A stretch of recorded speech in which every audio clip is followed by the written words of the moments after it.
미국에서 최근에 어떤 의학이 나왔냐면은 생활습관 의학이라는 게 나왔어요. 하버드대에서 이제 나온 건데, 우리가 이제 혈압이나 당뇨, 그리고 암도 마찬가지지만 이런 만성 질환들은 사실 혈압약을 먹는다고 혈압이 잡히는 건 아니잖아요.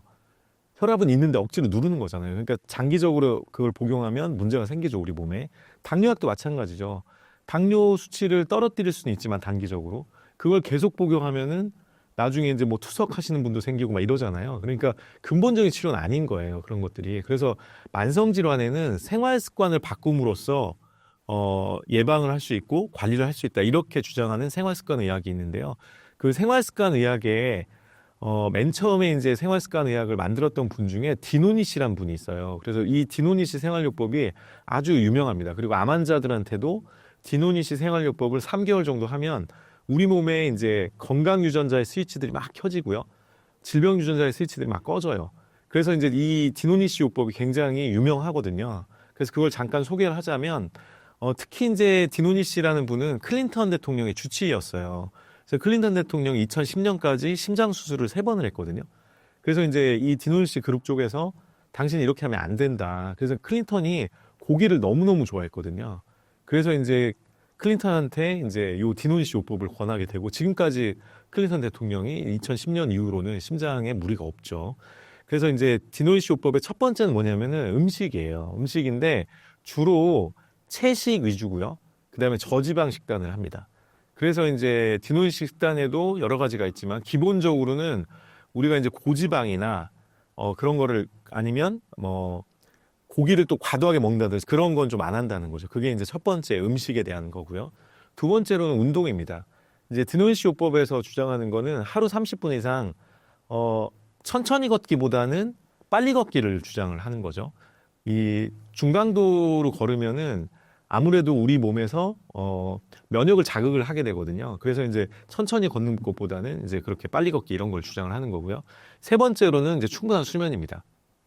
그래서 매일 7, 8시간 숙면을 이제 하도록 하고, 숙면한 시간도 우리가 구석기 때부터 지금까지 사실은 해가 뜨면 일어나고 해가 지면 자는 생활을 해왔기 때문에 우리가 자야 되는 시간은 사실은 정해져 있어요.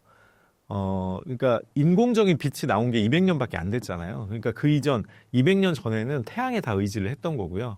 그래서 되도록이면 밤 10시 정도에는 이제 잠을 자서 아침 6시에 일어나는 거를 보통은 권장을 합니다. 수면 관련해서는. 그 다음에 이제 스트레스 관리가 굉장히 중요한데요. 스트레스는 우리가 명상이라든지 요가라든지 심호흡이라든지 이런 걸 통해서 스트레스를 많이 풀어주는, 사실은 이 암 발병과 관련해서는 음식의 영향도 있지만 스트레스 영향이 굉장히 크거든요. 특히 여러분들이 조심하실 거는 단기적인 스트레스가 아니에요. 내가 바쁜 일이 있어가지고 마감을 해야 돼서 하루 밤을 새웠다, 그렇다고 암에 걸리는 게 아니에요. 그게 아니고 3개월 이상 집중적인 스트레스를 받으면은 혈관이 다 좁아지거든요. 그러면서 암 발병 확률이 극도로 높아져요. 그래서 우리가 조심해야 될 거는 단기 스트레스가 아니라 만성 스트레스입니다. 3개월 이상에. 그래서 제가 이제 3개월 이상 이렇게 스트레스를 받을 때는 반드시 직장에 휴가를 내거나 뭐 여행을 가거나 그렇게 이제 하시라고 권장을 드리고요. 그다음 네 번째는 뭐 금연 및 금주는 뭐 당연한 거겠죠. 우리가 발암물질로부터 노출을 최소화해야 되니까요. 그다음에 또 중요한 게 정기 검진이에요. 이게 왜 중요하냐면은 제가 암 환자들을 많이 보면서 안타까운 게 너무 늦게 발견돼가지고 이제 1, 2기에 발견되면 대부분이 1, 2기는 수술이 가능하고요. 90% 이상 5년 생존율이 나오는데 4기가 되면 생존율이 뚝 떨어집니다. 그래서 어떤 암들은 5%가 안 되는 암들도 있고요. 뭐 20% 정도 되는 암들도 있고. 그러니까 거의 90% 이상인 거에서 빨리 발견했으면 90% 이상 생존율을 가졌을 거를 늦게 발견해서 이제 정기 검진을 늦게 해서 그래서 늦게 발견되는 분들이 많거든요. 그러니까 올해는 몸이 좀 안 좋으신 분들은 반드시 검진을 좀 하시기를 권장드립니다. 네, 이제 암 환자들은 일단은 면역력을 올려야 되기 때문에 면역과 관련된 그런 영양 성분들을 많이 권해드리는데요. 첫 번째로는 비타민 D죠. 비타민 D는 우리가 이제 햇볕을 많이 안 쏘는 생활을 하기 때문에 지금 굉장히 많이 떨어져 있거든요. 그래서 비타민을 이제 먹어줘야 면역력이 올라가고요. 이게 암세포 성장이나 줄기함을 억제한다는 그런 논문들도 있습니다. 그래서 비타민 D를 먹어야 되고요. 또 우리가 이제 착각하는 것 중에 하나가 비타민 D가 칼슘을 뼈에 넣는다 이렇게 생각하지만 사실은 비타민 D 말고 필수적으로 칼슘을 뼈에 넣는 데 필요한 성분이 있어요. 그게 비타민 K2예요. 비타민 K2는 한국에서는 작년에 허가를 받았기 때문에 일반적으로 잘 모르시거든요. 근데 실제로는 비타민 K2가 핵심적인 역할을 합니다. 비타민 D는 만약에 우리가 비타민 D와 칼슘을 먹으면 혈관 정도까지밖에 안 가거든요. 그래서 혈관 벽에 이제 칼슘이 쌓이는 문제가 생기고요. 그래서 비타민 K2를 먹어서 뼈에 칼슘을 흡수하는 그런 게 필요하겠죠. 그래서 비타민 D와 함께 비타민 K2를 꼭 드시라고 권장드리고요. 그 다음에 이제 강력한 면역 미네랄로 우리가 얘기하는 게 셀레늄이에요.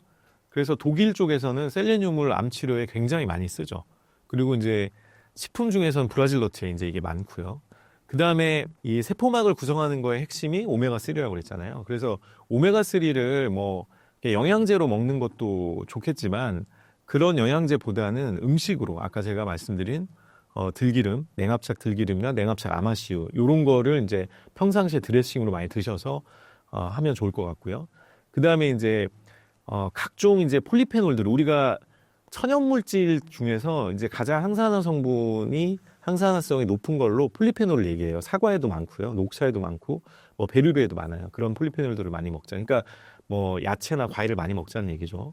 그 다음에 이제 장내세균을 건강하게 만드는 프로바이오틱스들을 먹자는 건데 시중에 나와 있는 프로바이오틱스 제품들은 생각보다 우리가 생각하는 것보다는 효과가 조금 떨어져요. 이유는 뭐냐면 이걸 인공적으로 키웠기 때문에 장에 들어가면 생균을 먹더라도 거의가 죽거든요.